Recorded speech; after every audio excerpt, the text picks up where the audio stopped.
may say, isn't this raid awesome?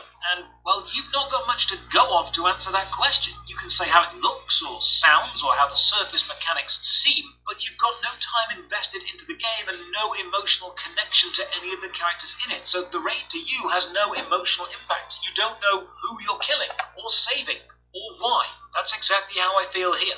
It's great that I can be leveled up to 65 and thrown into a massive 20-man raid, with the raid scaling to our team size. It's great that I can experience mechanics and bigger fights and bosses and team quests, but that's all it is. It's a large-scale fight, a big enemy, and a click fest. I don't have any emotional attachment to my character or the world or who I'm fighting, and because I don't know why I'm here, the experience feels hollow. The raids in Rift seem to work as a series of sections of smaller maps, and when you finish a map, it asks if you want to immediately teleport to the next. The game is so eager to get you to the next set piece, it doesn't want you walking. It would find that too slow. That would kill the pacing in its own mind. It just says, well done, next bit. There's probably a story here. And here's the vital component. I'm not in it. As an MMO player, I don't expect to always be the chosen one, even though I specifically am here, but I at least expect to be involved or important in some way. And I have no idea why I'm here. I can objectively say the gameplay is good, but emotionally, this is void. The game is tripping over itself to show me its cool fights and, like a film with no plot, it's forgotten that set pieces don't bring the audience into the world. I'm also gaining so many levels in this raid. The experience from every enemy kill is shared, and I'm just power leveling here, even if I didn't want to. The voice acting, however, does have a very specific sense of humour. It's quite dry, and I find it very entertaining. Let's just have a listen to some of the better voice clips. Fools! You have intruded upon the domain of the Lord of Nightmares. I will destroy you and you and your little friends. At first I thought I was born of the various necromancy-fueled apocalypses you suffered through. That's why I've always had such good relations with ghouls and ghosts and other spooky things. Plus, they always reminded me of your dead, rotting corpse, which makes me smile. You'll never guess what leg these eggs are sitting in. Yes, it has more legs and eyes than you are comfortable with. No, it's not spiders. It's what spiders are afraid of, then set their webs on fire, never to return for fear of glimpsing it again. Make the Ascendant pay for having it better than you! Piloting a cosmic vessel is quite an endeavor. The formless chaos is not quite as empty as the name would imply. There are eddies that must be navigated, flotsam of realities long gone, and pockets of proto-universes. Also bees. And bees. That's very much Rift's sense of humour. Something epic juxtaposed with something not. Very tongue-in-cheek. I do more of the raid, I play through, and again, the humour perks up in the voiceovers. Perhaps I need to change up my tactics a bit. If I can't kill you, maybe I can gross you out and you'll leave. Rise from the sewers, my new minions! Touch the Ascendant's face with your filthy pseudopods! You kiss your mom with that mouth? Disgusting!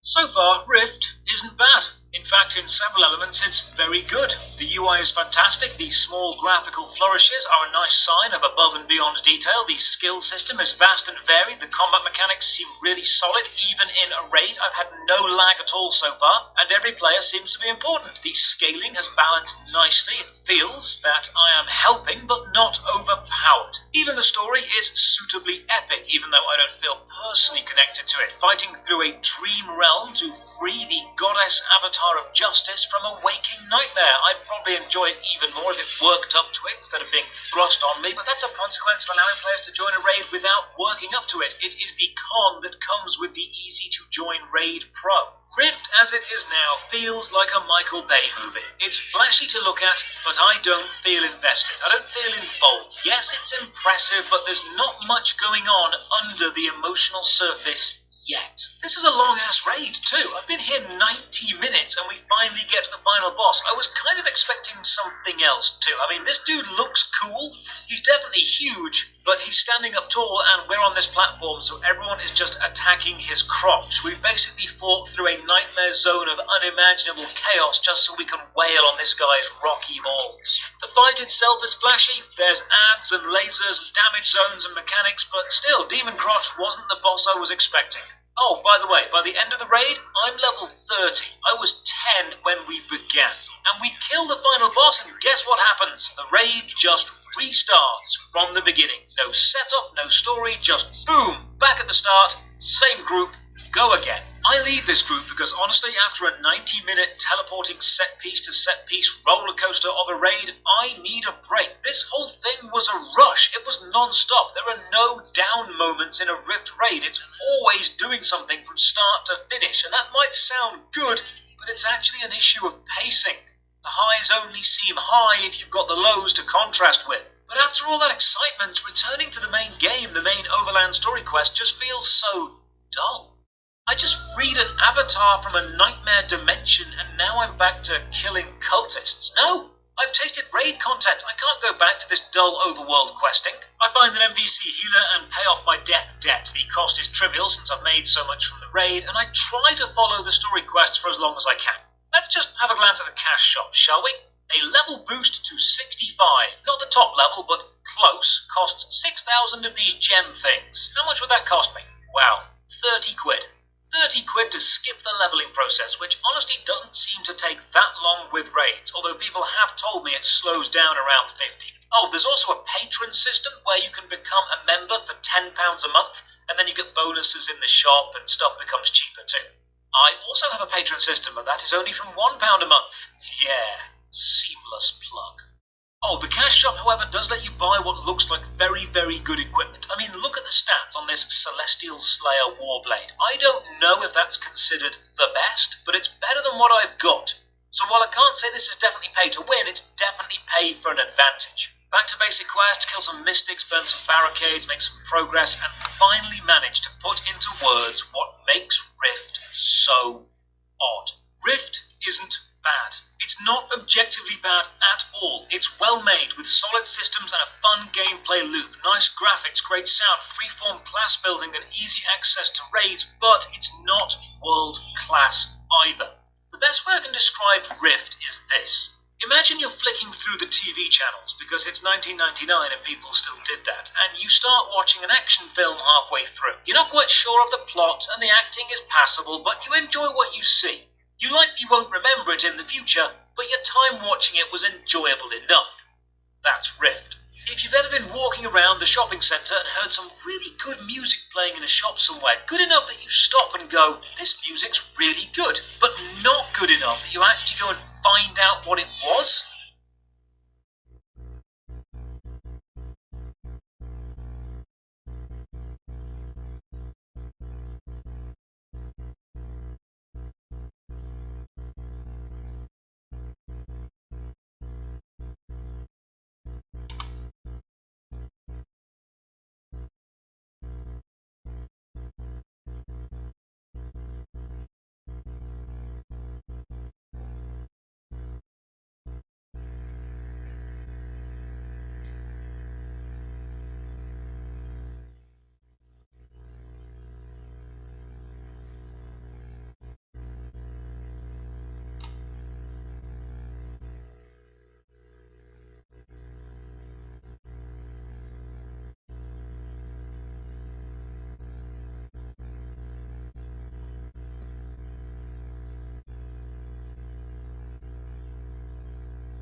the fuck is archery stamina? Still don't get that.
That's Rift. If you've ever visited somewhere that's lovely and you had a great time and you'd like to go back again, but you're not actually bothered about actively making plans to go back again because it was good but it wasn't that good, that's Rift. Rift feels very safe. It wants to make sure the player has what they need. It does everything quite well. The equipment system is quite good. The graphics are quite good. The sound is quite good. It's the absolute epitome of quite good. And in the gaming world, that gets you noticed just long enough for something else to come along that's better.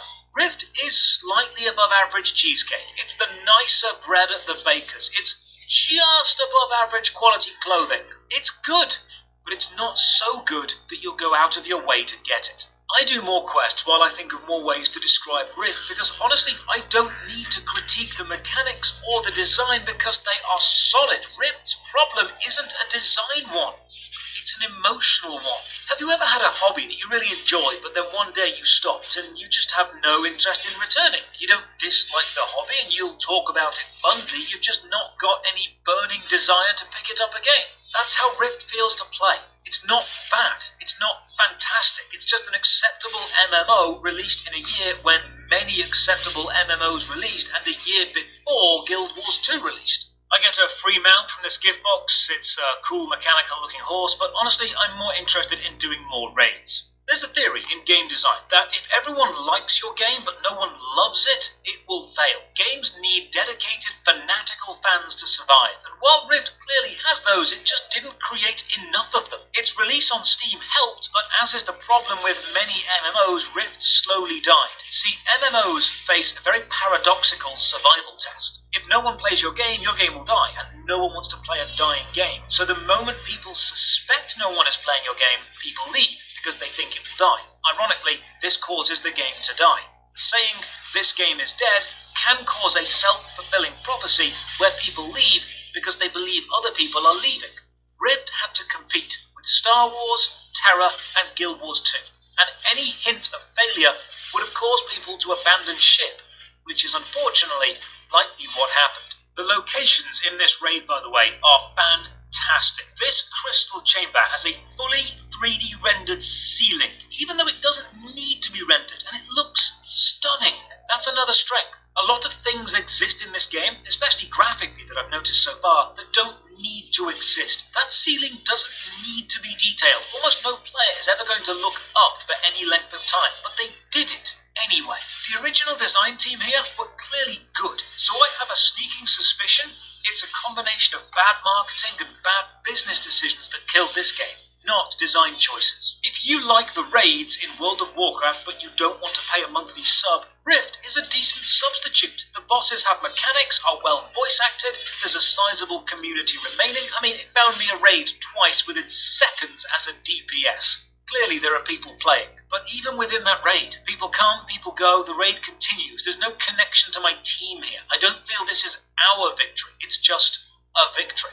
I don't know who's tanking or healing. I don't know who's doing damage with me. The names on the left keep changing so frequently I can't get attached to any one of them. This raid group feels more like a writhing mass, an evolving blob I happen to be in temporarily, instead of a defined team that I'm an important part of from the start to the finish. Every single map in the raid follows the same pattern too. It's quite paint by numbers. Enter a new area, kill X amount of enemies, pick up X amount of things, interact with X amount of objects, kill a bigger enemy, and then move on. Lather, rinse, repeat. It's the same song and dance in every lovely looking area. In this zone, for example, click and interact with 20 corruptions on the floor, then kill 20 enemies. Now pick up 52 books. That's as a raid, not individually. This design isn't really gameplay because there's no time limit, so no penalty for failure. It's a case of success given enough time. It's just content to fill space. This scenery, again, steals the show. This looks like something out of Alien. I feel like I'm on the Nostromo. But again, the gameplay loop is kill stuff, then pick up stuff, then bomb stuff, then talk to some pillars, then go and kill some more stuff, then teleport away. I don't know where I am in relation to the world. I feel so temporal, so transparent. Part of me feels Rift is a dream and I'll wake up and remember playing it, but it never existed. Rift is the little MMO that couldn't. It's the MMO equivalent of making an MMO character with perfectly balanced everything. You can kinda tank, kinda heal, and kinda DPS, but not do any of them world class, so no one picks you. It's the poster child for good enough to be fun, but not great enough to succeed. Oh, these objects you need to interact with in raid maps, by the way, they reset quite quickly, so sometimes the best thing to do is just wait by one for reset and sparkle so you can click it again. It's boring but effective. We kill the raid boss, then the raid restarts, I think. So I ask in chat, is this the start? And I get the perfect response back. Some guy just says, dunno. I leave the raid. Dunno. Another player is with me just going through the motions, killing the enemies, collecting the loot, never asking why, just clicking buttons and watching flashing lights and feeling no real connection because Rift hasn't made us feel a connection. I have a chat in the general chat now and I talk to some more experienced players. I ask, why Rift? What does this game have that others don't? And Saloon responds with, I don't know, I've not played enough MMOs to answer that. So I can tell you what Rift has based on that answer. It has very well-adjusted, mature players who are confident enough to admit when they don't know something, which is goddamn rare. We chat some more. Another player called Lewis adds he likes the unlimited skill point system and the freedom the skill trees have, allowing two similar classes to actually play very differently, which I can completely agree with. I then ask, why didn't Rift succeed? And everyone again answers saying how they're not able to answer that because it's complex, and yeah, they're right. Lewis mentions how Tryon used a difficult engine and the Steam released helped but wasn't enough, and again, he's right. So let me try and summarise the issues with Rift. Rift is made in the Gamebryo engine, same as MapleStory 2, Defiance, Fallout New Vegas, and Wizard 101, and while it's a decent, versatile engine shown by those games, it's difficult to get the best from, so Tryon was setting themselves a difficult task from the start, but in their defence, they did a damn good job. They made a solid MMO with a decent gameplay loop and above-average features for the time, graphically, sound, and combat-wise. But with so many other large-scale and well-funded MMOs released so close to it, Rift was swamped, and so player count went down because people thought player count would go down, a harsh paradox of MMO player bases. Then Rift was sold to GamerGo, and GamerGo don't care about developing games, only keeping them on life support while wringing them dry, fleecing every penny from every player. So Rift was hung out to dry with the other unfortunate lot, Defiance, Trove, and Arcade. Forever now doomed to be milked as a cash cow on life support until it dies, because GamerGo will make more money doing that than they will supporting and building it up. Rift was not a bad game, and despite GamerGo getting their grubby claws into it, it still isn't a bad game, but it's not a great game. And that is ultimately what led to it being forgotten within the annals of history. From a full physical CD release to being eclipsed by bigger bigger titles, and now fading away and milked dry. Rift is the song you liked as a kid but can't quite remember. It's the film you watched as a teenager but can't quite recall, save for one or two scenes. It's a forgotten game that was and still is good. It won't ever be good enough. So Rift is more than competent as a game, but it got crushed because other better funded, more popular games happened to be released at the same time. It's not a mechanical failure, it's an emotional one. To show you how forgettable Rift is, what was the bad guy's name? I said it at the start of the video. You remember? No. Exactly. Rift isn't bad. It's just not good enough compared to others that released around the same time. So to end the review, I award Rift Regulos out of 10. Cheers for watching. If you want more worst MMO ever videos, then drop a like or sub to the channel. And a massive thank you to all my Patreon supporters and Twitch subs who make all my content possible. If you're enjoying the series and would like more, you can support the Patreon for only £1 a month. Comment down below with any game you think deserves the title of worst MMO ever, then check the video description for links to the Patreon, Twitch, Twitter and Discord. And as always, have a great day.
全てを叩き込まなくては。あと3秒。あと2秒。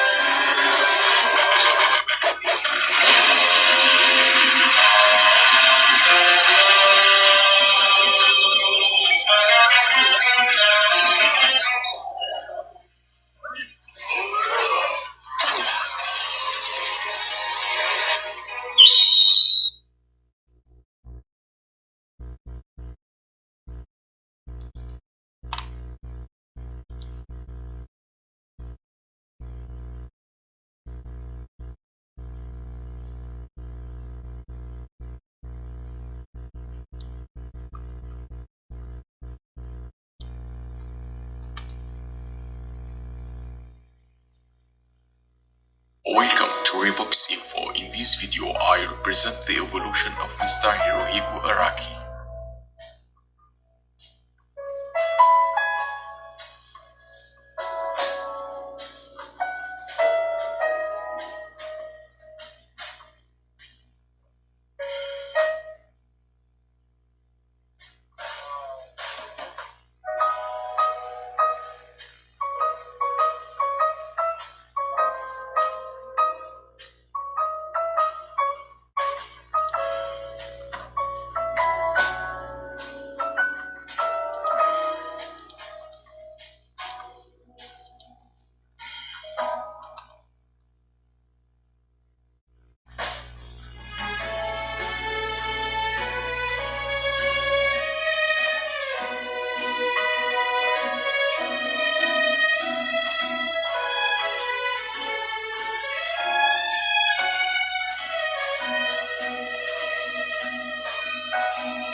Fuck.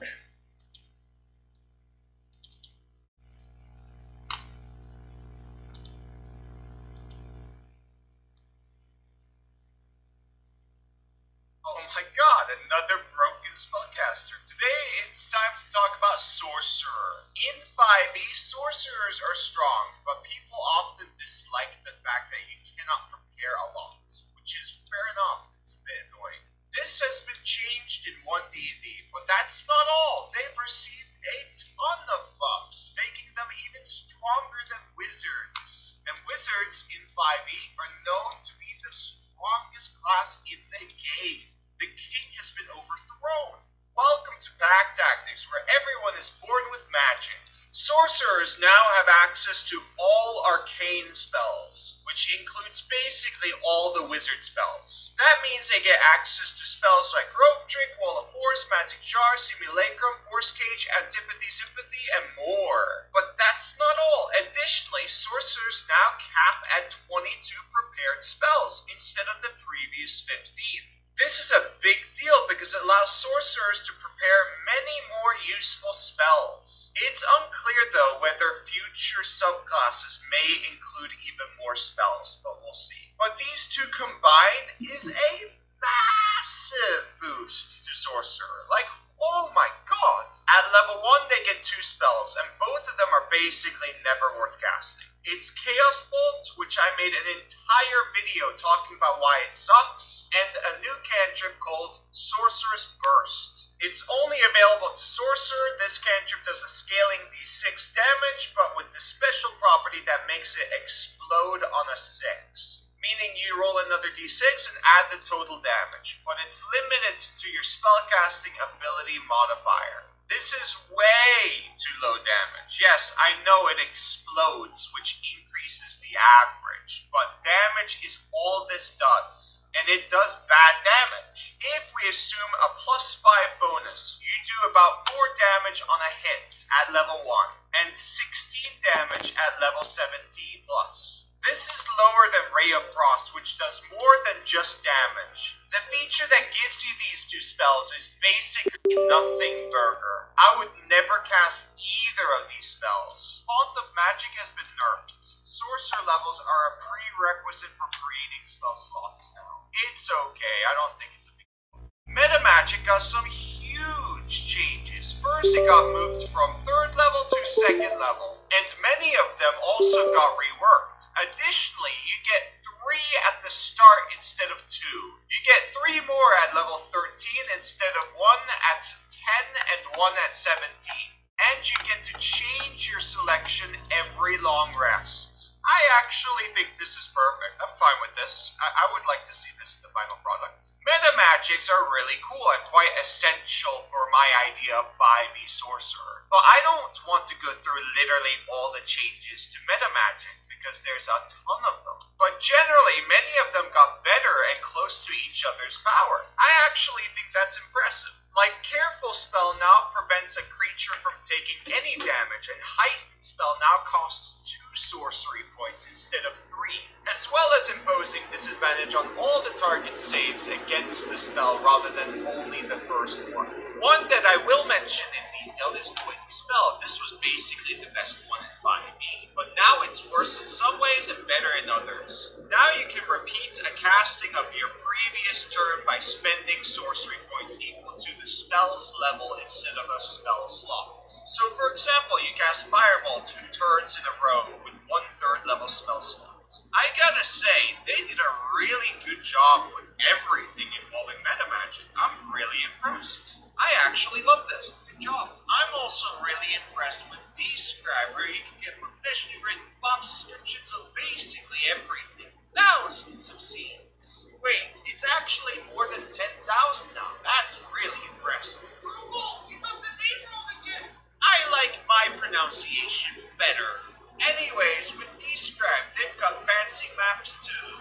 Mouse over points of interest and read them for your players. Here's a new map, the Great Library. You can have a quest giver here explain the situation of the campaign, and then suddenly assassins attack. Oh, what about ninjas?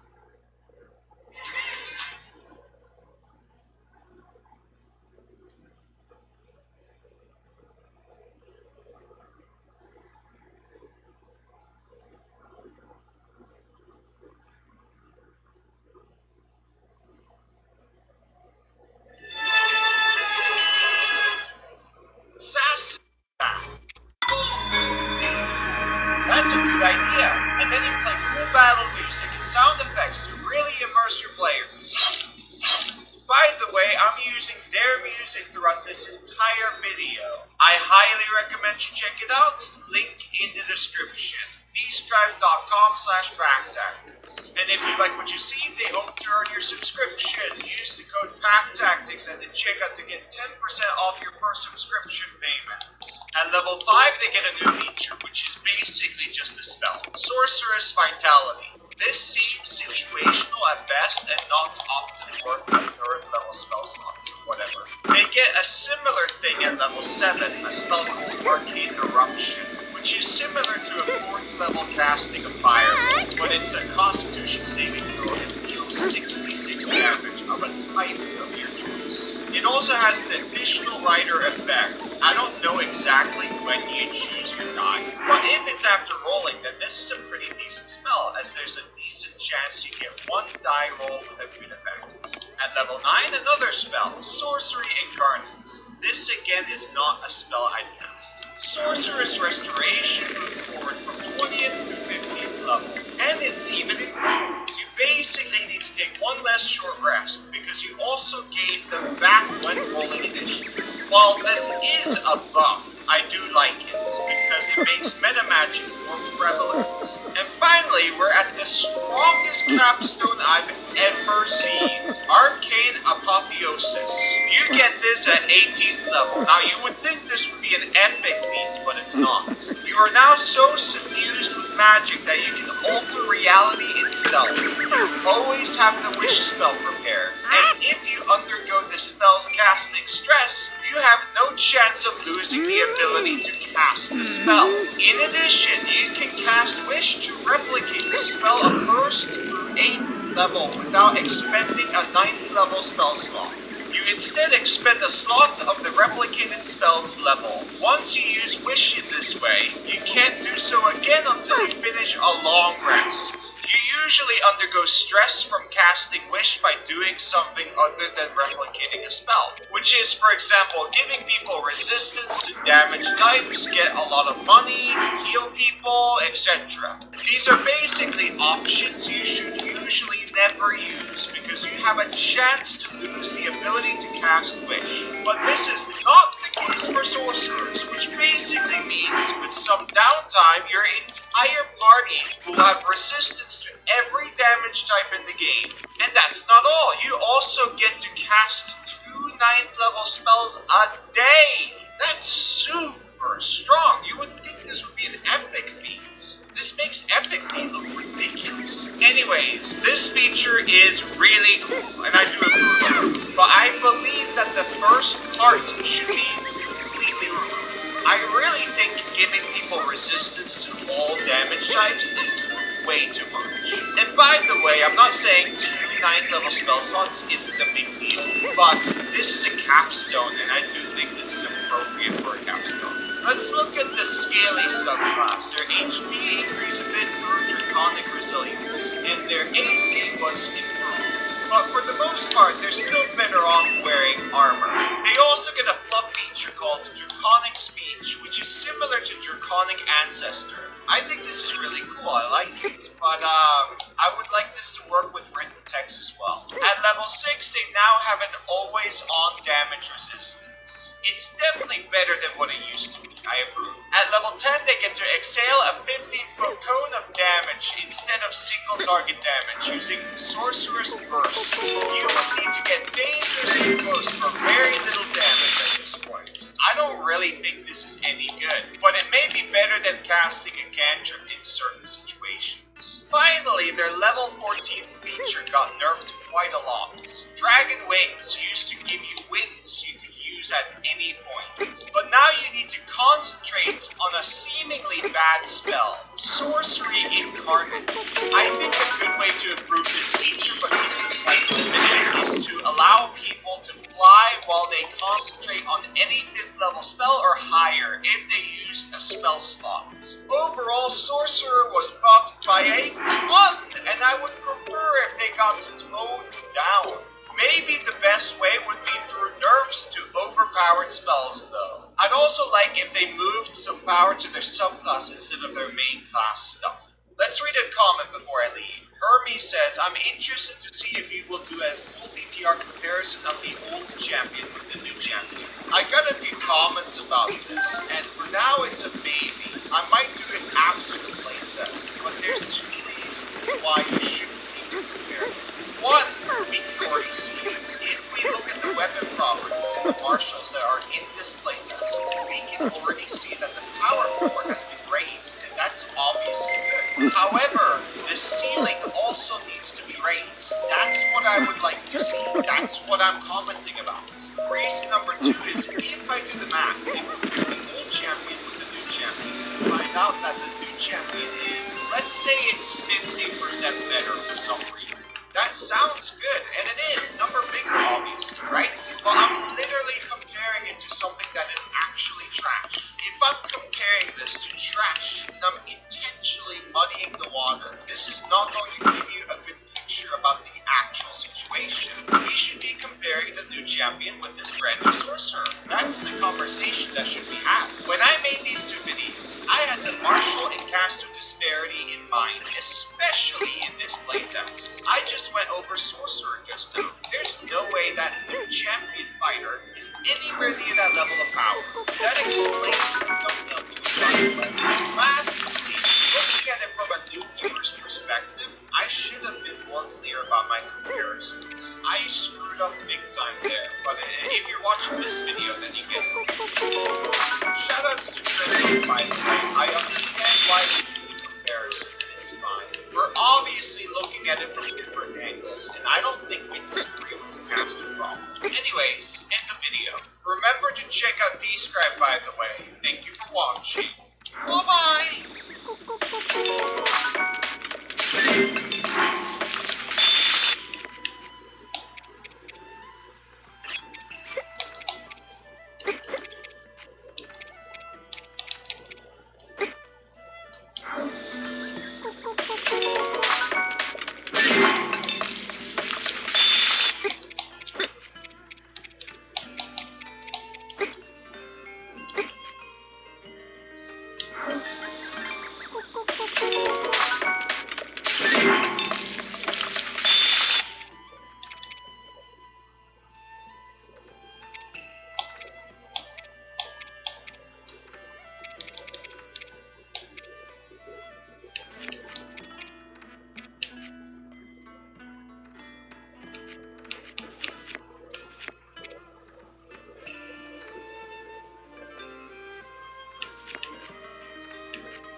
Realm of the Mad God is a roguelike. You play as far as you can with one life, and when you die, you restart and try to get a little further. If you get far enough, you'll gain slight upgrades on each subsequent attempt. It is the self-proclaimed evolution of the traditional MMORPG gameplay. No longer will players be confined by such pathetic principles as a consistent character or an established story, or the worst design choice of all, needing to actually play the game. No, those archaic design documents are burning by the metaphorical wayside, and in their place, this is the bright shining future of the genre. Apparently, never again will the player be held back by petty, insignificant things like story or character arcs or NPC Oh, they motivation. cost Knowing money what the now hell as you're well. doing or why you're doing it, or Interesting. even where you are in the Zerg rush of players. Swarming the map like locusts as everyone spams whatever particle effect and ranged attack they have into the pixely blobs we know only as the enemy. Knowing what you are doing or why you are doing it or where you are is pointless. Consistency is a relic of a bygone age. All hail the MMO evolution. Repetition is freedom. Freedom is repetition.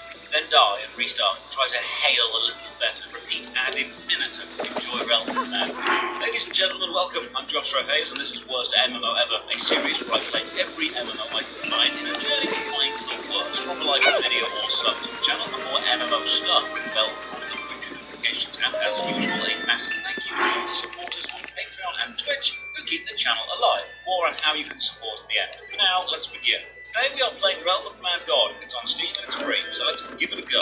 It does indeed describe itself in the Steam description as the next evolution of the traditional MMORPG, so I'm expecting big things. You can see the intense evolution from the very start. The launcher has a background image which actually moves very slightly and follows your cursor. So intense is this game's desire to be played, it will chase your mouse around longing for its tender touch. Game launches, we're told it's a roguelike, and pick a class. The music has evolved to such a level it's actually gone silent. So Realm of the Mad God is a roguelike, which means you'll play for short but intense bursts of time, die, and then restart at the beginning with your progress from the previous attempt, possibly adding small but stackable buffs and ultimately making you stronger through failure. You can see that with the class system. You have 5 basic classes open to you, and reaching level 20 in a class opens another, and reaching level 20 in those classes opens more. And the highest level classes require you to reach level 20 in multiple previous ones, so you're stacking up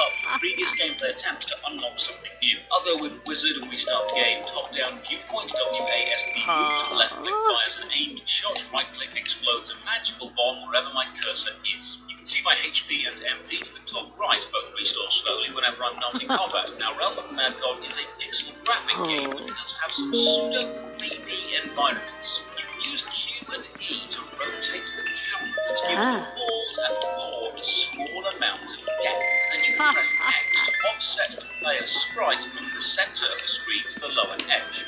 The opening tutorial actually has a little viewpoint camera challenge. Stand on this bridge and then offset the camera and rotate it so you can read the text on the island to the extreme left and extreme right. It's important to note your movement is always in relation to your opponent's screen and not the map rotation.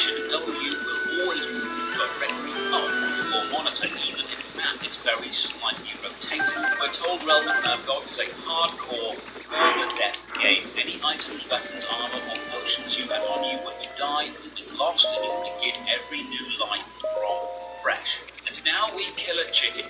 It's disappointing to know the evolution of the traditional MMORPG gameplay ends up at hardcore permadeath full chicken killing, because I've honestly not seen that coming. This is also a bullet hell game, which means lots of enemy projectiles and you need to dodge them, and lots that you can fire back. So we slay the chicken god and their minions, and they drop some stuff. Loot appears as a little bag. Stand on it and drag the item from the loot pile shown in the bottom right to your very small inventory shown above it. You have 4 equipped items: your left-click weapon, right-click weapon, armor, and ring.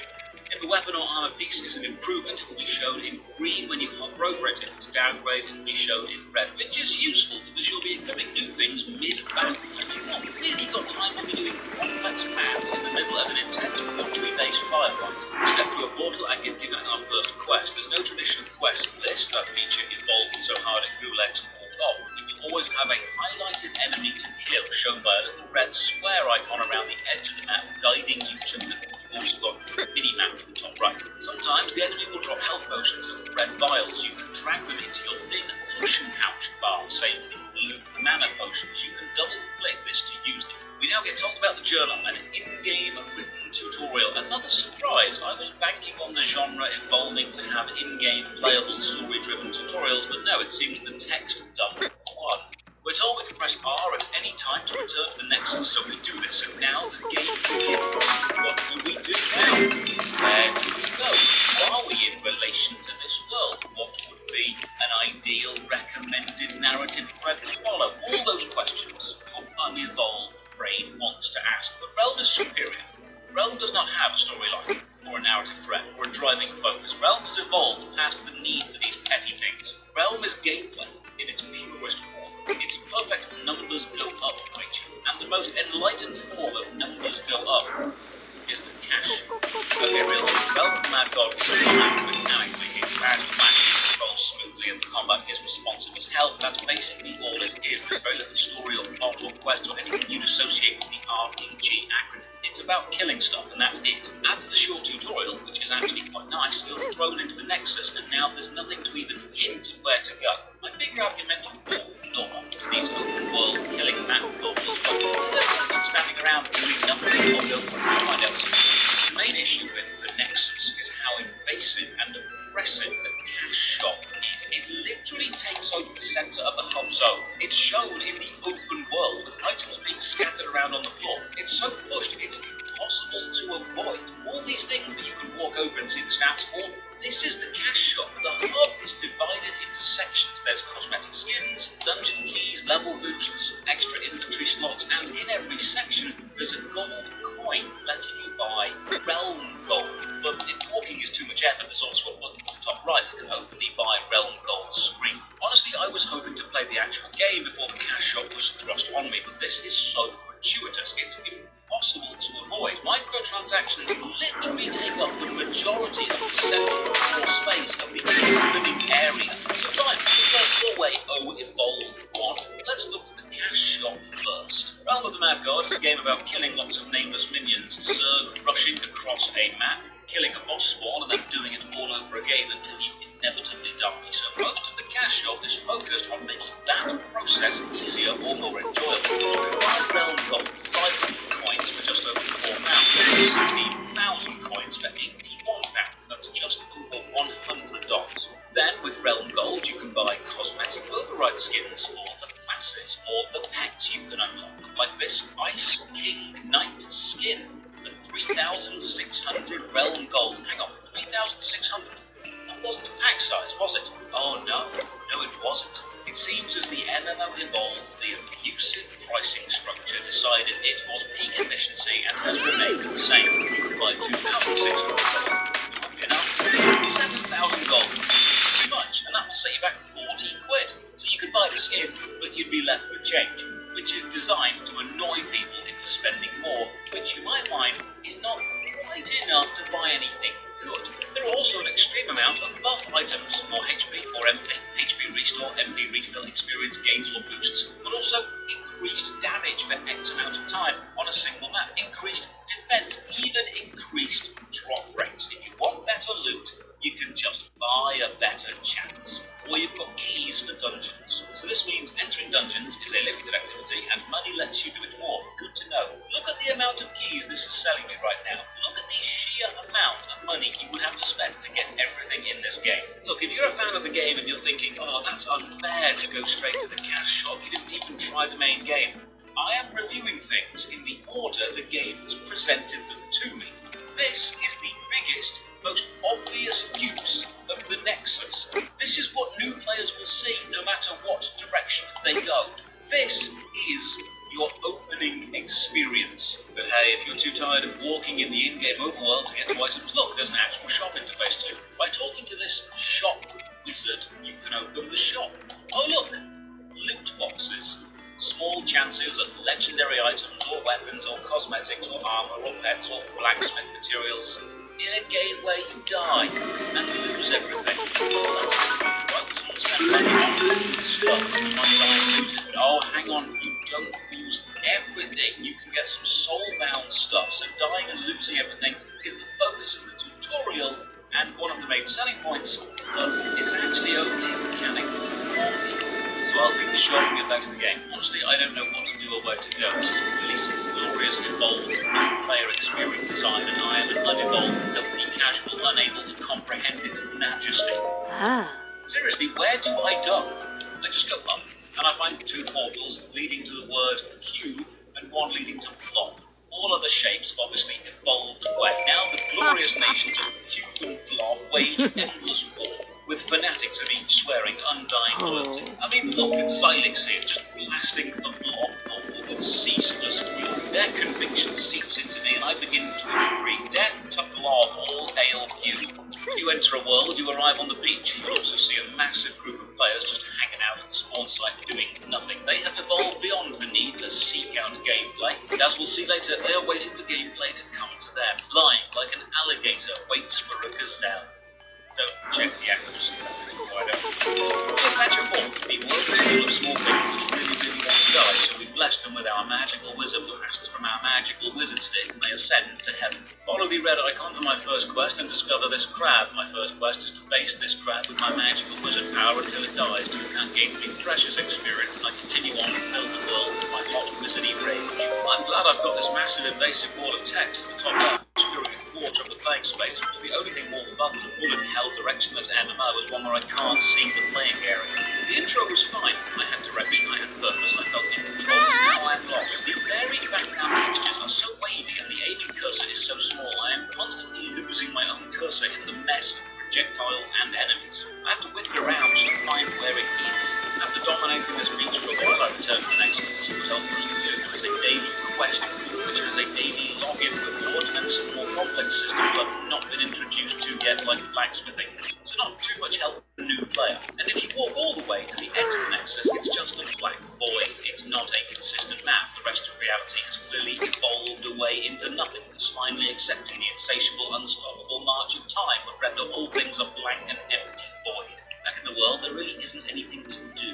I follow the red square and kill this elf queen so hard she drops a dungeon. Not even kidding.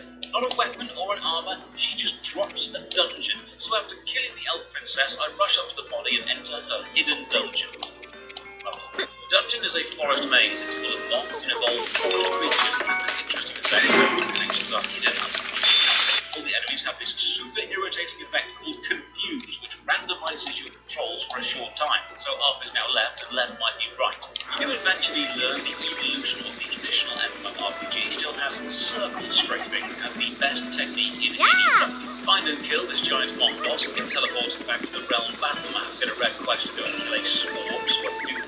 Then a chimera thing, so I do that. Then a graveyard boss, so I don't do that. This is all very repetitive. I know that enemies have different attacks or firing patterns, but there are so many enemies that no matter how many combinations of projectiles merge, they all end up as a lot of bullets. Just avoid them. The music also doesn't seem to fit the pace of the game either.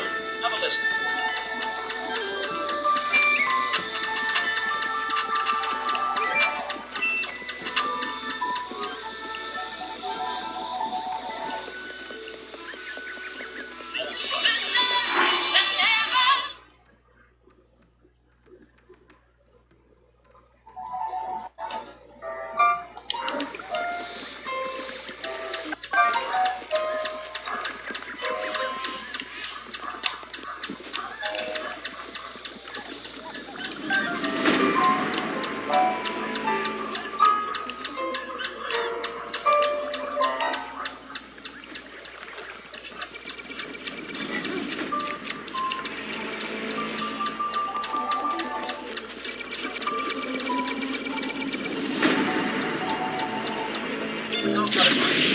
That's what it is, just dying. The biggest challenge is the amount of evidence and quantity of the match. It's hard with every so it isn't just a mechanic. You can see other players as round squares on a mini, and if you click on them, you can teleport straight to them. This system is designed to create a large train to the players moving, running together, sweeping into land, killing bosses for vast amounts of quick power leveling essentially. Watching that lovely dodge when there is a critical mass of players to do much more like this scenario, so you teleport directly to a level 20 player, and then you get one hit by the enemies they are fighting as you are doing. And so you restart. This mechanic perfectly illustrates that this game is not about slow, controlled progression. It's about fast, quick, extreme progression to the end game, and then a very quick death. So I've died. Let's be an archer this time. And you know what? Let's see what happens if I just teleport straight to a high-level player and leech experience from them. Maybe I could just power level really quickly. Oh, no. Or I could just die again. You know, it's nice to know. Even if Realm of the Mad God is the ultimate evolution of the MMORPG, even if this is where we're going to end up at inevitably, there is still a gold selling bot spamming messages by the new player spawn. I guess some things never change. Back at the Nexus, I checked out a few more things. There's the Vault, which is a cross-character storage allowing you to save valuable things between deaths and runs. And then there's the Blacksmiths, which uses resources you can find potions and weapons to make better stuff. One of these applies to make so you build the endless deep throw yourself against the quest to gain experience in gameplay state to see what opportunities like soft reviews. My childhood, absolutely amazing 10 out of 10. When this program was set out in some space and air is easily purchasing STD upgrades for real money. It would be a lot of fun. 8 hours isn't like full playtime. It's missing the original soundtrack, which to me was the best and most memorable thing about Realm of the Mad God. I've been playing this game for over 8 years now, and I spent $100 on it. It's about mostly it's completely unique in terms of gameplay and experience, and I really enjoy it. That said, the game has several barriers that people may find as enjoyment killers. Permadeath is really rough. You have to play extremely carefully, or be prepared to spend hours building and rebuilding characters. Solid for the first couple of hours, 8,266 hours played. Don't play it, 9,792 hours played. There is chunk in this game that every penny you can muster, so much so that they wanted to even pay the artist that made the soundtrack, not previous game. 7 years under my belt with this game, terribly disappointing. It's okay, I guess. 50,044 hours. And now a strange thing happens. I'm grinding away, but then I'm suddenly instantly summoned and teleported into a instance along with a load of other people. I don't click yes, that just happens, and then everyone starts running, so I just follow. And everyone starts shooting, so I start shooting. And we're breaking the walls down, and we're killing minions, and we're just getting a load of experience. Really, and I don't know what's happening, but it's really good, so I just go with it, and then there's some guys spamming into the picture camp. So I follow this Serb rush, and we kill a boss. And then portals will go into it, and then there's quite a few performances. Here's the Mad God himself. So we all out of him and shoot him, then he teleports away, so we follow him. Kill the Mad God. Then I die, and then it's over, but the game resets, and oh my goodness, what a roller coaster. Never before have I been involved in such a large, flashy, angry mob, and yet felt so little engagement. Where was I? Why was I there? What brought me there? What was I contributing? It's like being picked up and dropped into a mob of screaming people. So you start screaming because that's what you have to do to fit in. Then more people join and they look at you and you're screaming, so they scream and they assume that you know what you're doing. And then someone else runs, so you run, and someone's leading, but no one knows who. And then you're fighting the literal end game boss, and then everyone dies. I felt a lot of emotions during this, mainly confusion. I was lost. I had no idea where my cursor even was, and eventually I lost my player sprite in the mess of players. And even after death, I still feel a bit empty. I think what I just experienced was meant to be the majority of gameplay. A big, mindless rush of players all shooting. Realm of the Mad God is not a well-paced game because there is no pacing.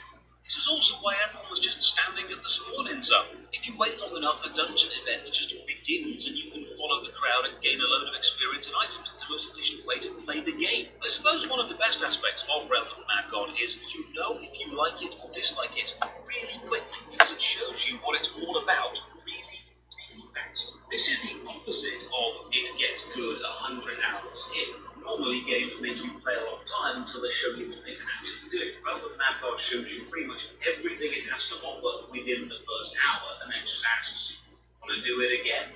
Realm of the Mad God feels like a fun distraction, almost a top-down control. The focus is on intense moment-to-moment gameplay. Fast, flashy, quick, exciting, numbers go up, dodge, dive, beat, restart. Don't get connected to a character because they're not a person. They're a mechanical representation of a certain fighting style. Run, shoot, gain numbers, give us money for skins or boosts or lockboxes, die, do it again. Look, I get what Realm of the Mad God is going for. It's a top-down, fast-paced hack-and-slash roguelike with multiplayer focus, but I think the claim the evolution of the traditional MMO is a pretty grandiose over-exaggeration. It's not a bad game, but it's so hyper-focused on gameplay alone, it's not even considered lore, history, NPCs, or the wealth of other things which make up a deep RPG. The game is built around serving, confused running and shooting and leveling and equipping. It's advancement for the sake of advancement. And I don't have too much to say about Realm of the Mad God because honestly, once you've played it for a few hours, there's not that much left to say.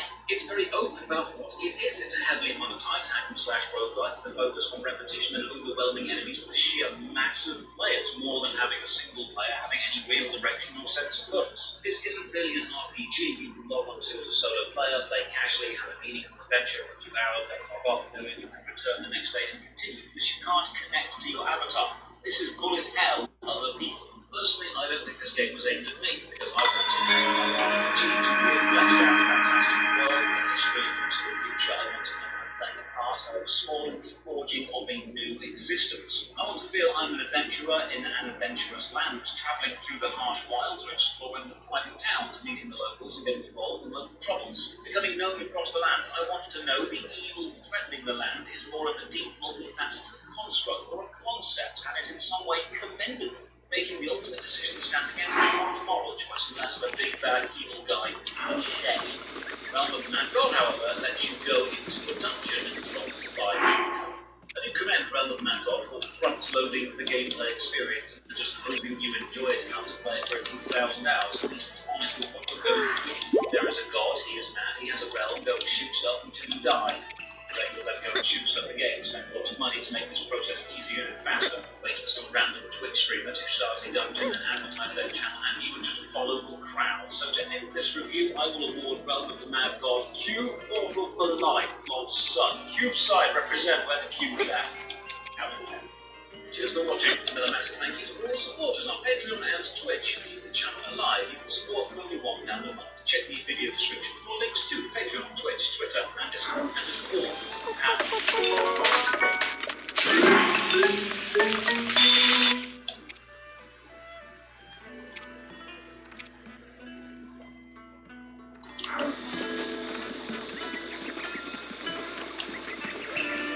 recently I released Worst MMO Ever Realm of the Mad God, episode 61 in the long-running Worst MMO Ever series. Each episode attempts to condense the first few hours of an MMORPG game down into a light-hearted, entertainment-focused 30-minute critique, discussing everything from serious mechanical theories to ephemeral minutiae. The episodes aren't reviews as such, but they often get seen that way. The response to the Realm of the Mad God episode, however, was interesting. There were many YouTube comments on the video calling it low quality or incorrect, including some comments from people linked to the development or past development of the game. There were Reddit threads discussing the inaccuracies in the video, and the Discord community discussed how much time I actually played for. Overall, people felt the video was weak, and I agree with watching back. There were glaring inaccuracies, some of which I feel are legitimate design issues which need to be addressed. However, several of them were my fault for not diving deeply enough into the information provided within the game. It is only fair to the game and the players that I correct myself. When I critique the game, I point out the flaws, and I hope the company responsible will consider my points and work to improve the game. Because I do not win when a game fails. I win, we all win, when a game is the best version of itself. Therefore, if I hold fails to these standards, I must hold myself to them too. I must be willing to listen to the feedback given to me and show you the viewer evidence of that improvement. while it's never easy to face criticism, I do dish it out on a weekly basis. It seems fitting. It takes up from time to time. MMORPG players are passionate people, and while much of the initial feedback was extremely passionate and not entirely diplomatic, it was valuable. When an enfranchised fan sees a YouTuber get something wrong, the first thought isn't to send a nice neat-worded email, it's to type out a harsh comment, and that's understandable. My channel has seen when many people, so I do have a level of responsibility to make sure I'm being as honest as I can and not showing the game in an unfairly negative light. People have asked me if I'm going to repeat this process for every game I've covered. The honest answer is no. The reaction to this video stood out to me uniquely because when I watched it back, I wasn't proud of it. I couldn't stand by and defend it. The critique of the video wasn't just salty players, it was viewers and players with legitimate issues with the quality of the video itself, researching the script, not being up to the standard you've come to expect of me. So I've gone through the YouTube comments, Reddit posts and Discord conversations and gathered a collection of the most common complaints about the video. The Discord community was lovely by the way, and I appreciate everyone there taking the time to talk to me. Let's go over the most common complaints, address the valid concerns, and attempt to be better. While doing this, if I do discover any extra design features, I will improve the critique on them. True. The maximum level in Realm of the Mad God is 20, and playing efficiently can get you to level 20 within about half an hour. Many people found it impossible to believe I played enough to review the game fairly, showing early footage of a few early game raids and a single orange scroll. This is understandable. Most of the time I put it recording footage of the game, it's interesting or it's not worth discussing. Things like running around the entire Nexus to see if the blank void extends all the way around it. It does. Changing the video settings quickly to see if I can crash the client.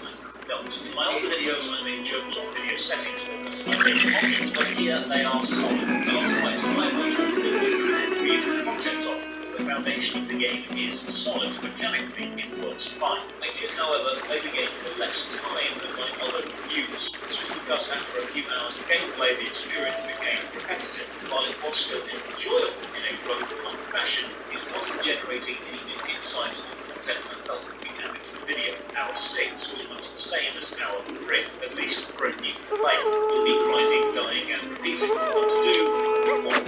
My reasoning for it, though, doesn't excuse me from doing it, however, but I should expect playing. While I address the other points, I'll grind away in the background. You'll see the footage of me playing and see how the experience changes at 20, to be level 20 on at least 2 classes. It is important to note that many players have told me the standard weight levels by running with a group or grinding dungeons or sitting on Discord waiting for a dungeon to hop. This isn't communicated to a new player, so the standard player will be open world grinding for a while, because that is the gameplay style the tutorial encourages you to follow. While doing this, I get a PM from Pond Guy offering help. They say they've helped many new players through the first few confusing hours. This highlights an extremely important issue and is one of the main reasons I'm so critical of the opening experience in any MMO game. There are many free MMORPGs, and if your opening experience is going smooth and excited to have a new player, then the new player will simply uninstall and try another game. If your game does not have a tailored experience to help inexperienced players enjoy it, you will lose those new players within the first few hours. New players don't want to fight through a confusing opening. The fun bit of any game shouldn't be a reward for struggling through the initiation of gameplay. What you tend to find is, as an MMORPG ages, the developers focus exclusively on the higher level players, because they are the players who spend the most money. So the majority of content releases aimed at them. This can be a very paradoxical leading to player-based decline. You want to release content aimed at your paying players, but you don't want to really in that way. If you do that, you start taking time off of the dying MMO. There must be a balance of new player-focused design and veteran player reward. Now, both MMO will eventually die. Realm of the Mad God has been slowly losing players for many years because new players are forced to play through the dregs of old content and not enjoy the shiny new stuff. This Reddit post shows the decline of the active player base in recent years. It is a shocking set of numbers. When a developer sees a brand like this, they want to focus on monetizing the playing players, and the new player experience gets neglected because new players don't bring in as much money as already experienced players do. From a purely financial point of view, it makes sense in the short term to invest in your current player base. Retention becomes very important in advertising or onboarding, but in the long term, this leads to the dying game supported by a handful of whales. When players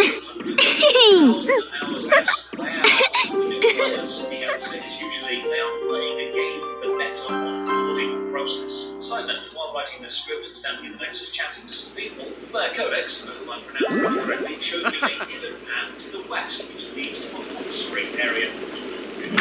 My next mistake was saying soul-bound items. Then, this made the cash shop pays money because you could just buy the best items and never lose them. This is incorrect. I incorrectly assumed soul-bound means keepable through death. It actually means non-tradable. This is explained in the journal. And while I do maintain text dumps are not a great way to introduce a player to mechanics or keywords, this was simply a mistake in the original video.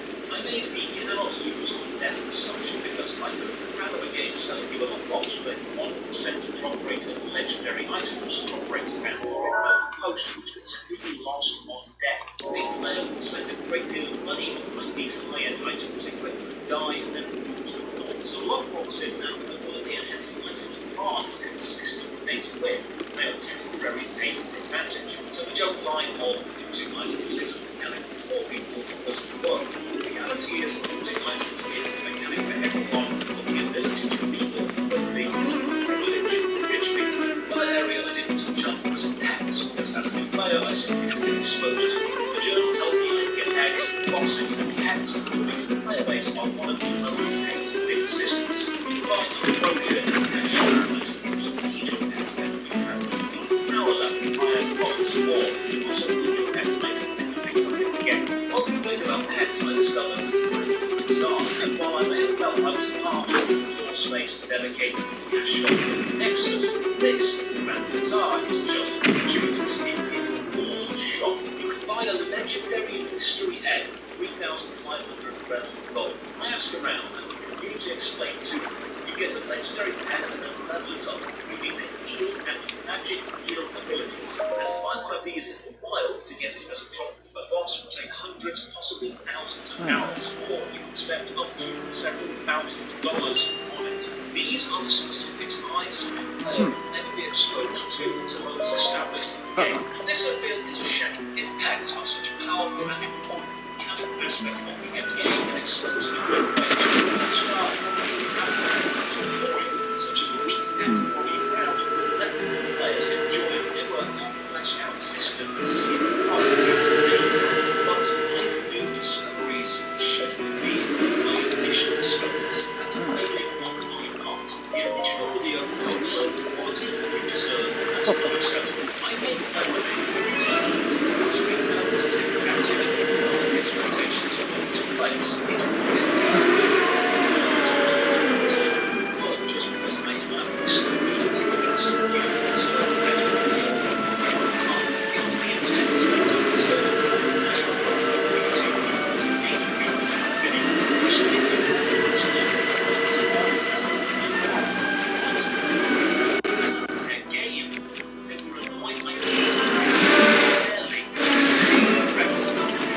Can we get rid of that ice?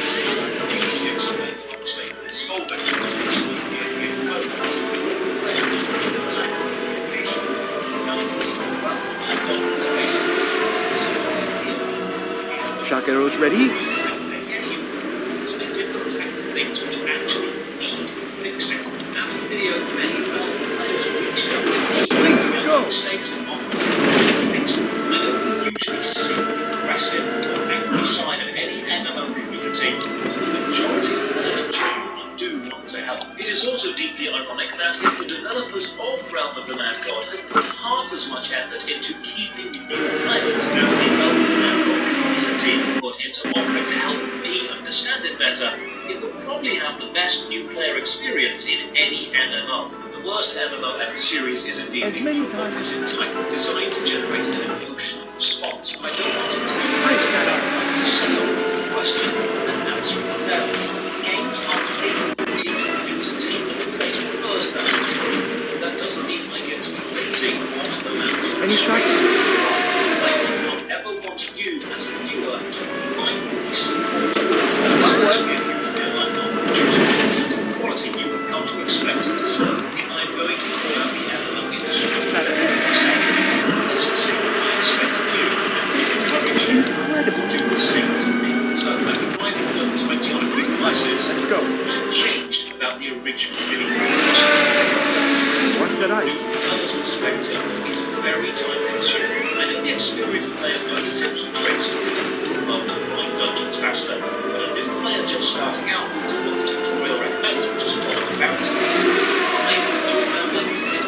getting closer. Then it gets very slow and much more lethal, or much more likely to die solo.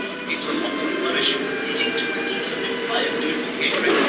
Alright, go! A great experience because it's extremely inefficient and it doesn't feel rewarding. It feels like work. Come on! Game. Well, I died. I'm not. If the game begins at 20, which many people have told me it does, which itself is terrible, and the new player experience of reaching 20 is competitive, it's almost no longer the game struggling to hold new players. This is also where things like the max level potion for 500 realm gold coins exist. The developers know that you want to skip this bit. They know you would be willing to pay money to not do this. Codex shows up again and runs me through an undead lair, which to be 2018.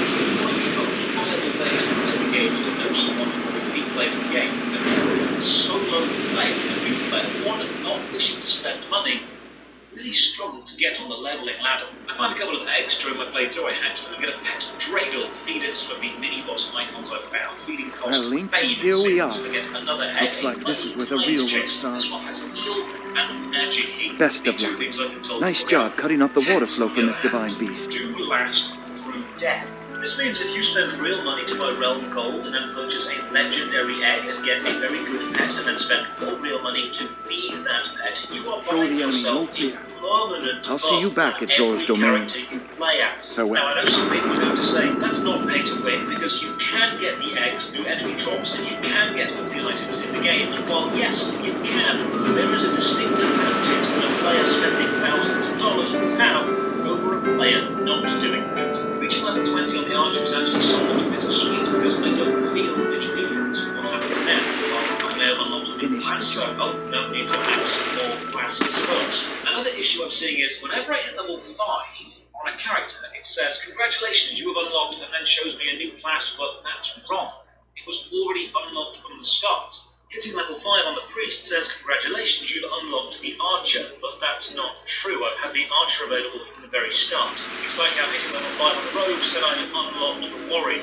Again, it's been available all the time. I think this is probably an old design they haven't updated. As a priest, I get pulled into another Oryx event, power level to fear, then I nexus away to safety. It seems the only real way to play this game if I want to make any noticeable progress is in a mass, which means a massive amount of content you're expecting new players to prioritize, like bounties and open world exploration. It's actually not that important. The reason many players are standing around waiting for content to happen to them is because they know that's the only content actually worth doing.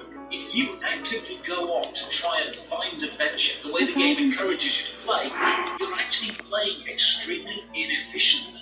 Dying and restarting is also brutal for players without a fast rebuild team. The majority of a new player's time will be spent grinding for very little visible progress, dying at level 14 or 15, only to have to restart with nothing to show for it.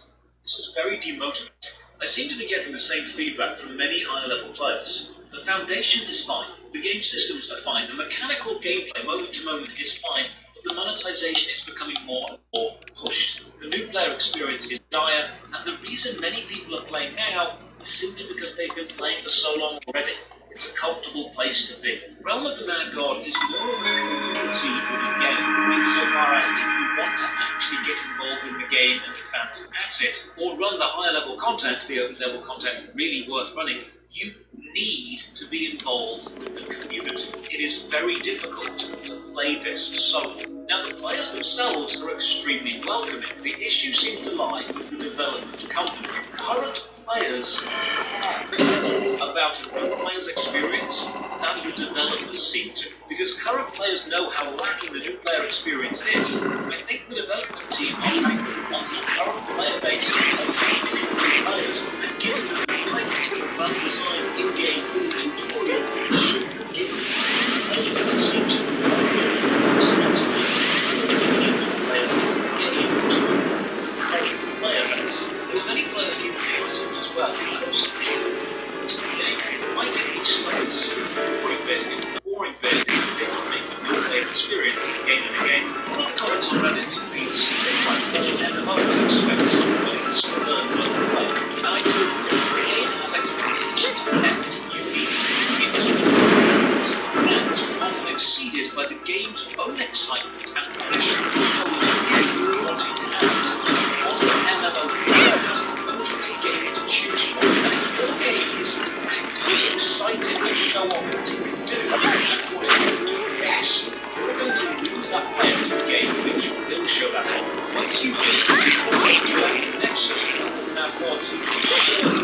responsibility for helping you wanted. Yes, there was a team member who didn't show any interest in encouraging you to play it. I spent some time standing in the Nexus watching new players spawn in and have no clue what to do. Modern MMOs do not have the luxury of sitting back and waiting for a player to stumble into the fun. Because just like an enthusiastic teacher or mentor can capture a student's interest and make a subject fun, while a dull and dry teacher can kill the joy of a subject, the subject doesn't change. The energy it's presented with does. And the one consistent design aspect you'll see across all dying MMOs is a lack of systems designed to excite and encourage a new player into the rest of the game. If a new player logs into the game and you have systems that are indifferent to their presence there, they will leave.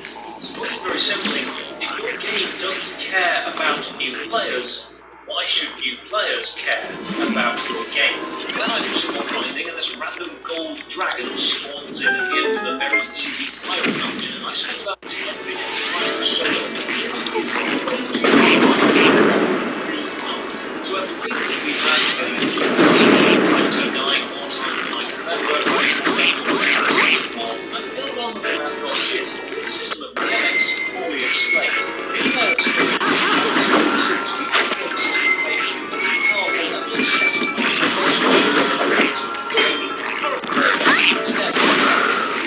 Dungeon variety, though, is top-notch with a huge assortment of themes and styles, from snake pits to mystical forests, sci-fi feature lands, colourful moving platforms, and even some psychedelic dungeons which switch the sprites around for everything. It's a fun experience, but it feels neglected. I'd like to thank everyone who left feedback for the quality of the previous video and the review accuracy. Honest feedback is important, and I am lucky enough to have several 100,000 people willing to call me out, hold me accountable for my work. Many people assume being a YouTuber means you have no boss. I don't see it that way. As the current numbers stand, I consider myself to have roughly 440,000 bosses. If I am not producing content that is up to your standard, let me know. Thank you again to the Patreon supporters and Twitch subs who keep the channel alive, and to the realm of the Mad God community who supports my now as a grind. Always have a great day.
残りの制御端末はあと4個。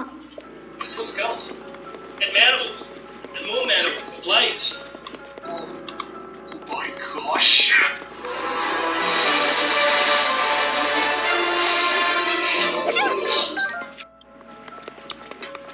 Greetings, I'm Shad, and yes, it's time to look at all ninja weapons once again. And seriously, they're getting worse. My goodness, I couldn't believe some of the stuff we looked at.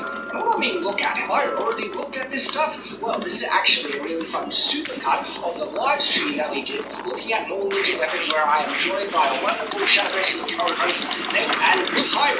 And seriously, some of these more ninja weapons are crazy. Can't wait to show you our reactions to them, and there are a lot of them. But if you want access to the full-length, uncut version of the more ninja kind of games, as well as all the other fun stuff that we get up to in the live streams, all you have to do is become a member either on Player, Subscribe Star, Channel Member, Subscribe, or Patreon. You get access to the live streams unlisted after we make them with videos.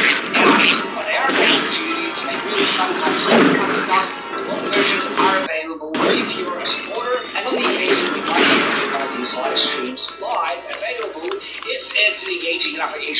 enough topic and we're going to take lead that live streams usually hit us with regards to messing up recommendations and stuff like that. But let's get into these more ninja stuff. It's a lot of fun. Yeah, sorry, these are just... So the ones these are beautiful small ninja blades. So the one at the top actually looks like it has a finger ring and a little bit of a guard. So the blade is like a cranbit, pointed sort of in a forward direction.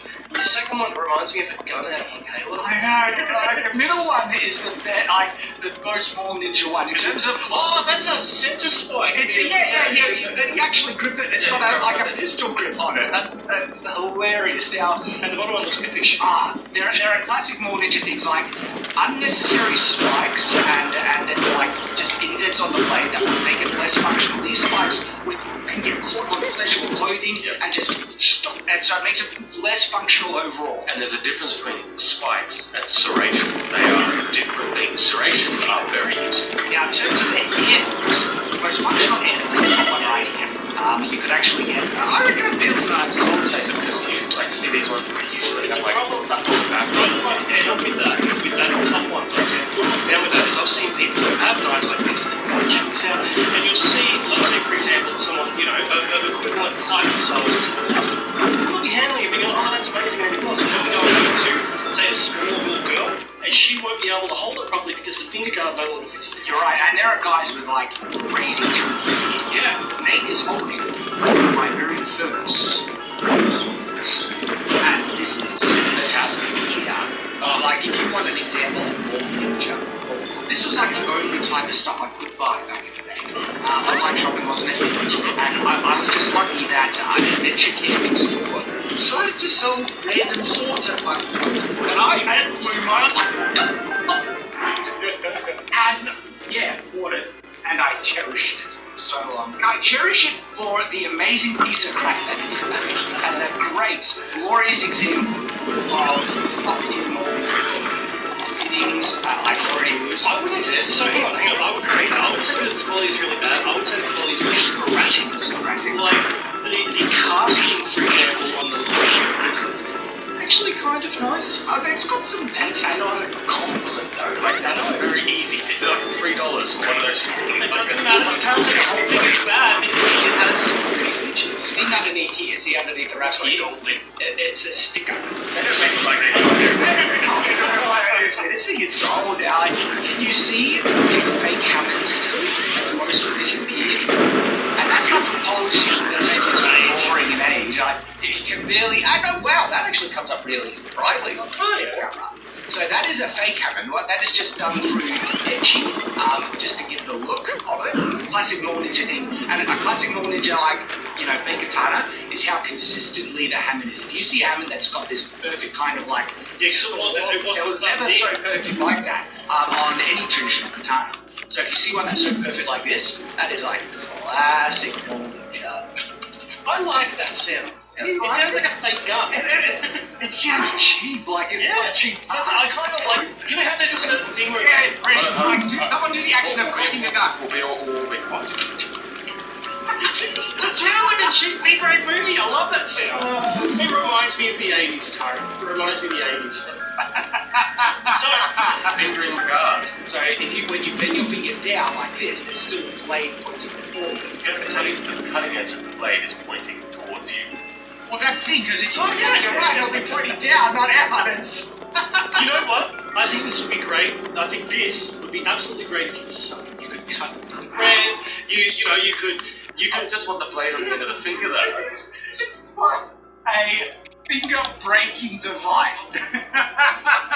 I love this. So I love the club, but I love the little pull-out thing. What I think is from the bottom of the club. Push dagger. The sheet for it. Do you like my push dagger? Do you want to see the sheet? This is the end of the spikes. That's the protective covering. That has the plastic thing is a sheet. No, but it's a sheet for a sheet. Here's my push dagger. Here's the sheet for it, and here's the sheet for that. I love this. This thing is just glorious. What I love, instead of putting more spikes on, they put them skulls. That's cool. But these spikes actually aren't terrible because one of the problems if you get out of spike basic, the spikes are too big. they can get caught and get away and everything. You just want small spikes that give a focus for the damage and that can won't make you terrible. So this actually isn't even though it's pretty like the gimmick or ninja, it's not horrible. It's very police club from like the 19. Yeah, Hello, Governor. Yeah, like it's a bit too short. Okay, so we're not actually commenting on gentlemen, we're just commenting on the blades. But I've commented on these blades before. They've come up. These are 残 so りの制御端 classic 末は all ninja weapons. You あと see the 3 guy 個 where it's like this with these ones, where it's like. So this is the thing, right? Weapons that have this kind of orientation going forward from the forearm. There is historical precedent for it. We have the law laws that patch that, right? And especially in the area. The massive danger with these types of weapons is that they are not intuitive in regards to the biomechanics. You've held them, Butter knives, you've held everything like in this orientation. So even when you pick up something big, you naturally are aware of like natural movement, where it'll go, or hitting yourself, right? Having a weapon in this orientation is so counterintuitive that you don't have that awareness of where the blade is, and as a result, people injure themselves. Like, we saw it just in those testing. Like, you put your left So the blade is running straight over the arm, so your arm is taken down from the trigger. You can't relax it, you can't be like taking the trigger. If something hits your arm, you can't just, you can move it, you can take some of that energy out of it. Can we do that too? Can we just make them so they I don't think so. We have a small selection of them. These colours are amazing until you've got to use these things we've never used. They're called things for a reason. But you would, for example, go to use this and you can't clean them. I've used these blades. Can't And clean they them. are the most uncomfortable thing you will ever hold. Really? They are basically just a flat piece of steel with Makes sense. basically just katana cord wrap around it. You would definitely say there's a difference between holding a bar of steel with a wrap on it and a sword, which actually has an element of balance. This is just a bar of steel. It's just a bar of steel. See, so this middle one, right? I see potential. What it currently is, like, I'm very confident it doesn't have a distal taper and it doesn't have a crack profile to make more function or anything. But if we just look at the flat profile, that is actually an interesting profile that I don't hate. I like the look of you. I do like the look of these. So, because like, are you getting this one that I think you're getting? for a sword that you're not going to be shooting with, it's not as much of a necessity to have a crossguard. Hang on. Well, if you're getting that, is that the one I like? With The technical ability. The other bar of steel. Exactly, because there are issues. So these blades are basically the same thing. Obviously the shape's a little bit different, but this one's actually a bit of a luxe version. Yeah. Because it has G10 scales. Now, I have a full review on this sword, and I love it and hate it. Because there are things I love about it and hate it. Now, this is, like I said, a luxury version of that. They are basically this, just a little bit of a different shape, but they do not have these nice G10 scales. The G10 scales are actually pretty good. This is just wrapped with some cord. Yeah, So imagine it's actually serious. And I was going to say, actually also mentioned. and I was going to say, so yes, it's a piece of serious steel, but the difference between picking up that and swinging it around and picking up a sword, like you just feel the difference. That feels deadly. By all means, it feels deadly. But it also feels like you picked up a bar of steel. It does not feel like The weight in this is honestly, it is like 5 mil right here, and it doesn't have a distinct taper. Like if you were to grind it down, you could shave off easily 2 mil here at the base, and then grind it down more, and you could probably half the weight and still have the same profile. But those things are going to be like just beasts. It's not be like that's the thing. Like you force yourself to it. So I guess why would you say yourself when it is without the club, but you'll break the limit in your form, you'll be able to pick it up after. fine because you need to take a break after like 20 minutes. Again, what frustrates me about this is that it's actually got a functional design that if it had proper profile, it's actually a good fit for a self-control. This middle profile, you actually, it's like these holes on the blade, there's no functionally, they're like only moving weight. You know what you can do that move weight and not beat in the blade? Pull it fuller. They've been doing it for a long time, right? And so if you just get rid of these holes, right, and add a central floor all the way down, and then have a distal tape there, okay, just actually be a pretty big profile design on some sort of that thing if they I guess it's now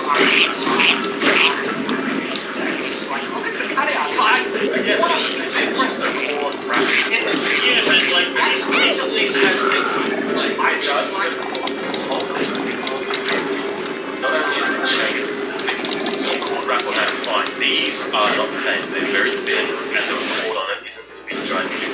So almost sort of points that tactical. That has a practical, almost Batman-esque handle to it because it's just. These parts, right? Well, I want to get some of this because, like, this is the difference between, like, these ones I'm holding, one tactical, these ones holding, yeah. Look at the cutout of the blade! You're ruining a good blade with these stupid cutouts. Now, if you like, yeah, they can see what cord they're using. They're using that very soft, it's not even paracord. Paracord is coarse pieces right there, which is stuck together. Oh, a little nylon. You know, this is like nylon. And it's company that's coming out of wraps. Like, you know, like, look, she's coming out right here. So it's cheap nylon. So, people would flinch, but it's not going to kill. You're not going to kill people with something like that. I actually feel like if you throw that, you've got a good chance of cutting yourself in your hand. It's like 3 crampets welded together in the middle. Oh, yeah! And one of those blades would actually make half of this.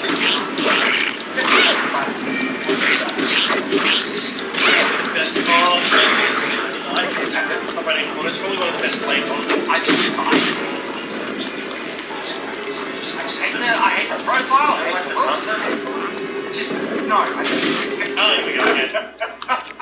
It's just like, what am I looking at? Is this AIR? Are we looking at AIR? Because someone might try and make a... Unironically. Wow. Unironically, it looks like just someone spewed the blade and this other thing. I think that would be reasonable. Those things are pretty heavy. You know why I disagree?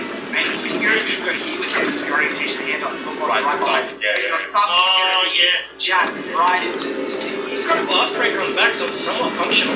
I reckon that glass breaker on that looks like a cheap ass. The glass breakers only need to be this much. I don't need to be a big studded, like, 1980s studded vest thing. This thing would break off the front blade. It's kind of absurd. Imagine if you tried to, like, let's say that's the only thing you had, and you were fighting someone with a sword, and that you happen to catch their sword in here, you've got luck, right? You may be able to do it. If you miss, and it goes into the gap, that is all the way down your fingers. So the only advantage... You're right, exactly. So the only advantage it has in regards to that blade profile for, defending yourself against another bladed weapon, you're right. You've got to be so accurate. The fact that there's nothing connecting that blade right there, it's just like, oh wow. This is a really horrible design. This is like one of the worst all ninja dagger designs I've seen. It's got a cool spiderweb pattern on the hand. This is awful. This is like, who designed it? What were you thinking? Did they have a stroke? Just like, I'm going to close my eyes and go, that's a homemade one. That's round at the back. They've obviously snapped these. And they've taken it from other pieces. And they've taken it from other pieces of iron. Also, they've got a Bowie knife handle. And attached it. I feel this came from like maybe. This looks too stuff. That I know something was handmade in like the early 90s or something, and then sat there. To me, I don't think you can make something like this. This needs to be diamond. That's a laser cut. It's a laser cut. But that's how you like because forging this shape is so you wouldn't have to. You could press this. You could also. There is something to mention about they are laser cut out of like bits of steel. The fittings are usually just cast lasers. Like there's no artistry. That's manufacturing. This is no, it's abstract artistry. I mean, I guess they use the people who use them and pose for them in the photos. That is art. I don't hate the handle, right? See the handles on both? You actually have a decent knife on that. What? I don't actually know. There is one thing I like about the handle. This is a double thing. I don't like doing it. One thing it's an outright size. But it's an outright size. You come on, do you like nunchucks? Nunchucks. I love it's redneck engineering at its finest. That would be just as functional as regular nunchucks. But they got wings. They actually probably more. Probably better. Looks good. They kick like a mule, bro. I love them. These are great. Would they be called nunchucks? I've actually really big thing. Tyler is going hunting soon. He's going to make himself some like deer chucks. Have you seen the chucks? Yes. They have like armed out numbers. This reminds me of Akira. Therefore, I love it. Even though I know I should hate them. I don't hate them. They remind me of something kind of like what's the name of the Japanese weapons club? No, these are words. What's the name of the Japanese weapons club? I forget. Why am I thinking Super Sauce? No, I'm not feeling it. You don't feel it? Alright, so they aren't clubs, they are blades. These are not cut out. Okay, because so it's not a wing spot. Yeah, that was a cut out. Well, no, that looks like it's actually part of it. Yeah, but they're like halfway between baseball, so they're not like cutting fine stuff because they're too chunky, too thick. But I kind of just really like it. They remind me of it's very Neo Tokyo, and I love it. They're like institutional blades. Exactly, but one-handed. Wow. I have a thick diamond cross-section with sort of an edge. I could be feeling I never think thin blades. No, I'm not. Well, what I think is just, like, I still want to yeah, exactly, the weight is semi-packed. These actually have much weight that come I could see a function like that. We should talk quickly about the difference between tactical and full ninja. Let's do that. I just want to end off like these remind me of the Makajasco. Yeah, a little bit. But like it's just like a tactical version of that. They'll make functional. They make functional, and in a dystopian sci-fi setting, I really like it. Oh my gosh! Oh my gosh!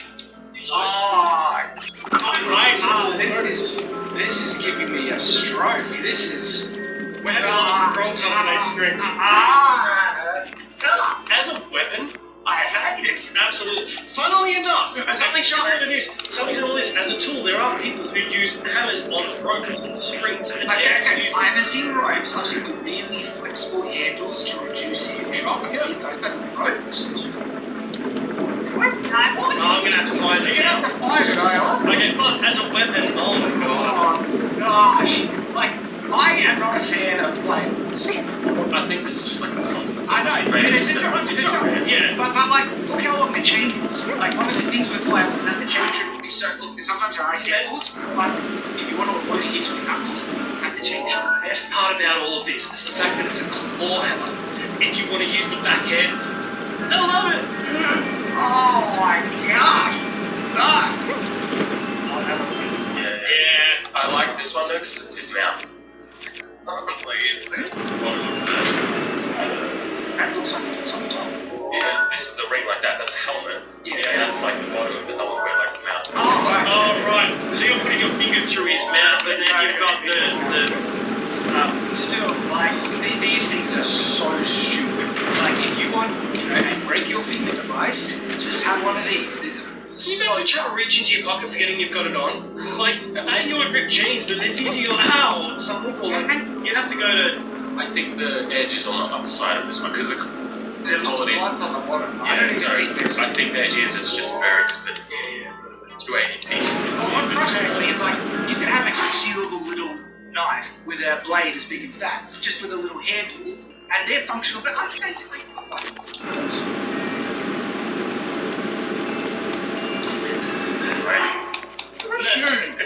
John always likes to make fun of my knife. No, he just said it was myth. Yes, I said it was mint. I said it was mint. I said it was mint. Oh, do you say mint or mint? I meant mint, man. Did you?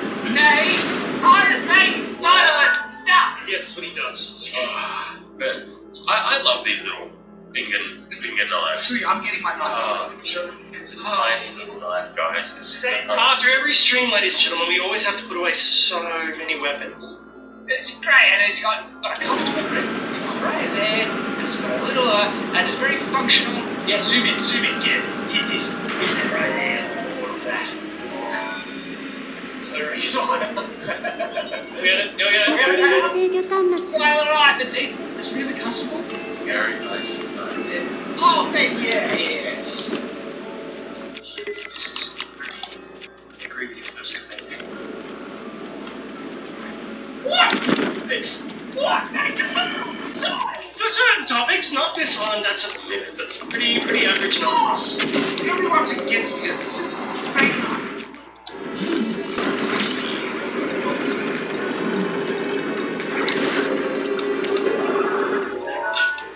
Oh wow, this almost goes to the bladed Scorpion King. Yeah, no, but like Shad's bladed handbag, pin, whatever it was, and the sharp punch. Like this is just. So it seems like this just has a grip, like a standard.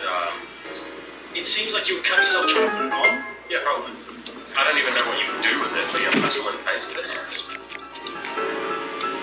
Okay, right. Let's go. And manable. And more manable. Blades. So do you know how to fight someone if they're wearing this? Not that we should be fighting device, but like if someone had that and you actually managed to catch their arm, just turn the thing. This is even like it's like this. Oh good, it's into your arm. This is one of the most important jobs.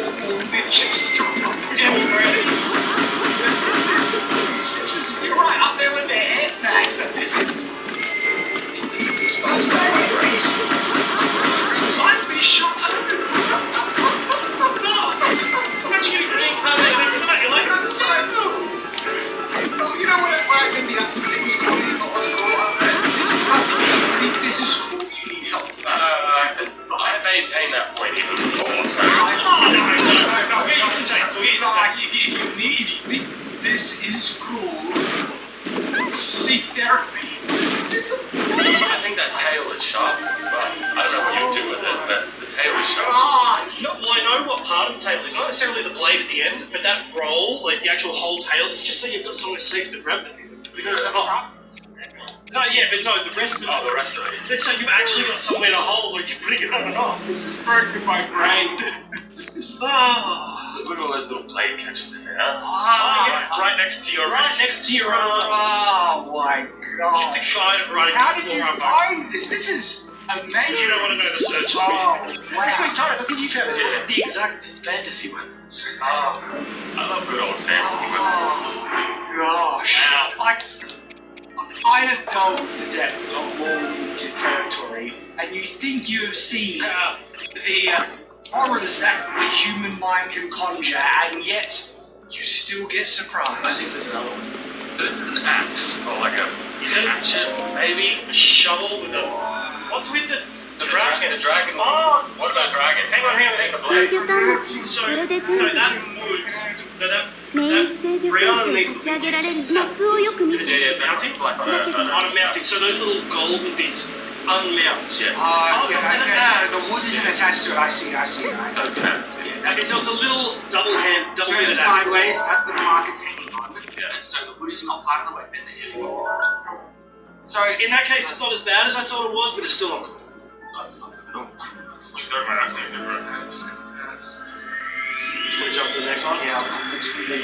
This one. This is the one I was talking about. Now, this is the one I was talking about. What do you notice about this one, guys?